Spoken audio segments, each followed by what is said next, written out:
¿Cuántas unidades tenemos que vender como empresa para obtener beneficios?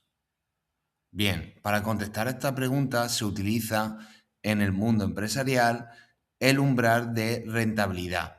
El umbral de rentabilidad va a ser el punto en el que se igualen tanto los ingresos totales obtenidos por la empresa como los costes totales que ésta tiene que asumir. En este punto, el beneficio va a ser igual a cero, es decir, ni ganamos ni perdemos dinero.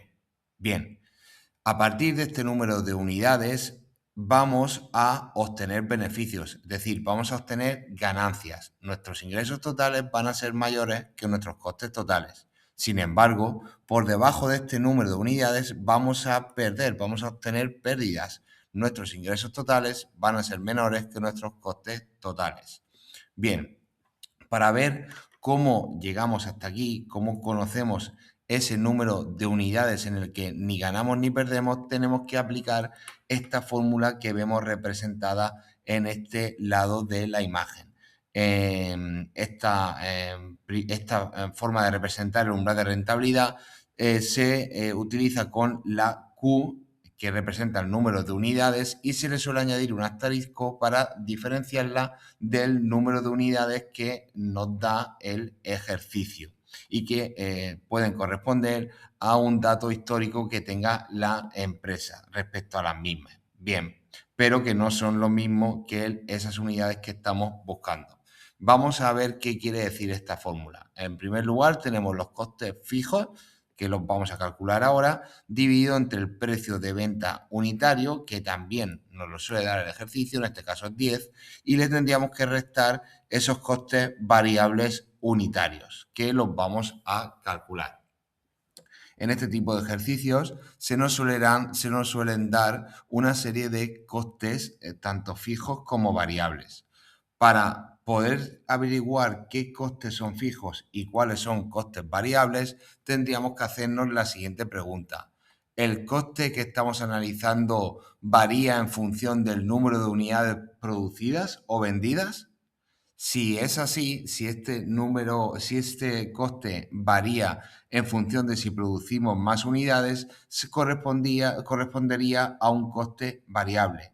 Sin embargo, si este coste se mantuviera fijo independientemente del número de unidades que produciríamos, en este caso hablaríamos de un coste fijo. ¿De acuerdo? Entonces, esa es la primera pregunta que tenemos que hacer. Vamos a hacer una prueba. ¿El alquiler de la nave varía en función de si vendemos más unidades o producimos más? No, se mantiene fijo, siempre tendremos el mismo alquiler. ¿La mano de obra varía en función del número de unidades que produzcamos? Sí, en este caso, si producimos más unidades, vamos a necesitar más operarios y operarias y por tanto nuestro coste va a aumentar. Por eso es un coste variable.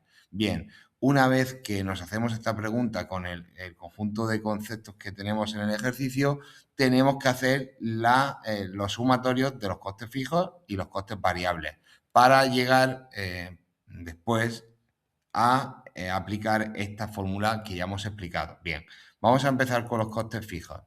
Sería el alquiler de la nave, el sueldo del personal administrativo, los servicios de Internet y la póliza de seguro. En total nos salen 6.000 euros. En los costes variables, haciéndonos la pregunta para poder clasificarlos, sumaríamos las materias primas, sumaríamos la mano de obra y también sumaríamos los envases y embalajes. Aquí se ve de forma evidente lo que hemos explicado. Cuanto más unidades produzcamos, más envases y embalajes vamos a necesitar. Por eso es un coste variable. Bien, una vez que tenemos estos datos, vamos a sacar el coste variable unitario que nos hace falta para calcular ese umbral de rentabilidad. Para ello, vamos a utilizar el dato que nos da el ejercicio sobre las unidades vendidas, que en este caso son 2.000, y lo vamos a dividir entre los costes variables totales que acabamos de calcular. Bien, como vemos, vamos a repetir, costes variables dividido entre número de unidades, es decir, 8.000 dividido entre 2.000. y nos da un total de 4 euros por unidad producida. Bien, ahora sí ya podemos aplicar nuestra fórmula. Para ello vamos a, como hemos dicho, coste fijo dividido entre el precio de venta, que en este caso es 10, menos el coste variable unitario, que es 4. ¿De acuerdo? Coste fijo dividido entre el precio de venta unitario, 10, menos el coste variable unitario. Y en total nos salen 1000 unidades.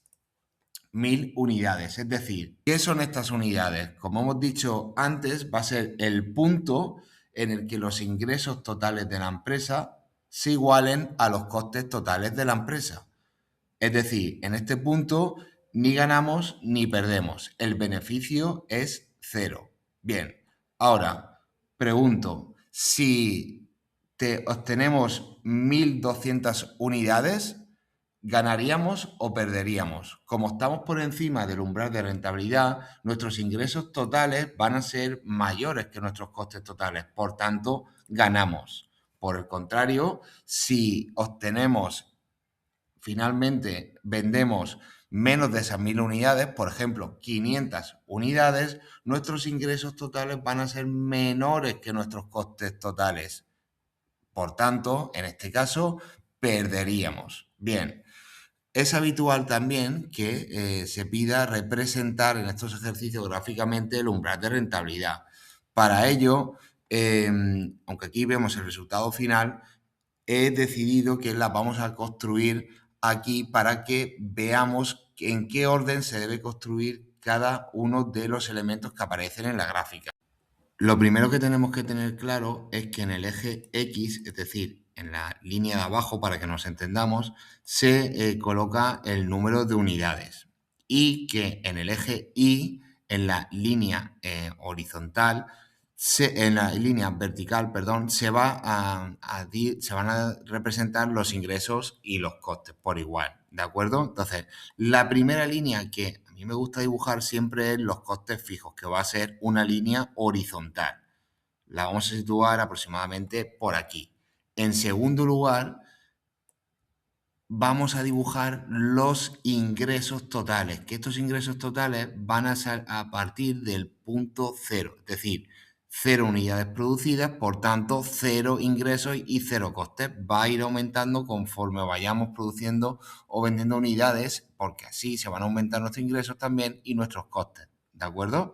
Bien, una vez que tenemos esta línea, que la vamos a dibujar más o menos de forma que atraviese lo que es la mitad de la representación gráfica, vamos a situar la línea que indica los costes totales de la empresa. Estos costes totales van a nacer de los costes fijos, a partir de los costes fijos, a partir de este punto. ¿De acuerdo? Una vez que tenemos representadas las tres líneas de la representación gráfica del umbral de rentabilidad, tenemos que saber que en este punto donde se ha cruzado los costes totales con los ingresos totales es donde vamos a situar el punto del umbral de rentabilidad. Por tanto, justo debajo de este punto tendríamos que poner nuestras 1000 unidades. Justo, ¿de acuerdo? Tal y como podemos ver aquí en la gráfica, representa esas 1000 unidades que anteriormente hemos calculado.